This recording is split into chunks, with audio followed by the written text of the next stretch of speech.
என்பது கல்லறை. கருவில் தோன்றி கல்லறையில் மறைவது நம் கவியில் இல்லை. இடைவெளி என்ற கோடுதான் நம் வாழ்க்கை. அந்த வாழ்க்கை என்பது நம் கையில். நம்பிக்கையில், தன்னம்பிக்கையில், மூட நம்பிக்கை அற்று வாழும் பொழுதுதான் இந்த கோட்டை நீங்கள் கூட்டிக் கொண்டே போக முடியும்.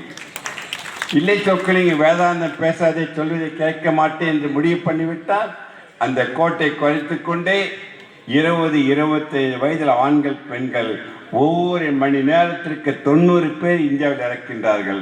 அது முற்றுப்புள்ளி வைக்கத்தான் இந்த மேடையை கூட நான் பயன்படுத்திக் கொள்கின்றேன். அதற்காக நான் ஒன்றை சொல்லி விடைபெறுகின்றேன். நான் சொல்லும்போது நீங்கள் கூடவே ஒன்று சொல்ல வேண்டும். உயிரினும் தெய்வம் உடலினும் ஆலயத்தில் மட்டும்தான் இயங்க முடியும். அந்த ஆலயத்தை நன்றாக பார்த்து கொண்டால் உயிர் உங்களை விட்டு செல்லாது. அதற்கு 3 ஊக்களை பிரித்தேன். 3 ஊக்கள் நடத்தியுமே நீங்கள் சத்தம்போடு கூடவே சொல்லணும். உணர்வு, உணவு, உடற்பயிற்சி. இந்த 3 ஊக்களை 3 மந்திரங்களாக சொற்களிங்க 56 வருடமாக சொல்லிக் கொண்டிருக்கின்றேன். அந்த 3 மந்திரங்கள் நீங்கள் அனைவரும் சத்தம் போட்டு சொல்லணும், பதிய வைக்கணும், கடைப்பிடிக்கணும்.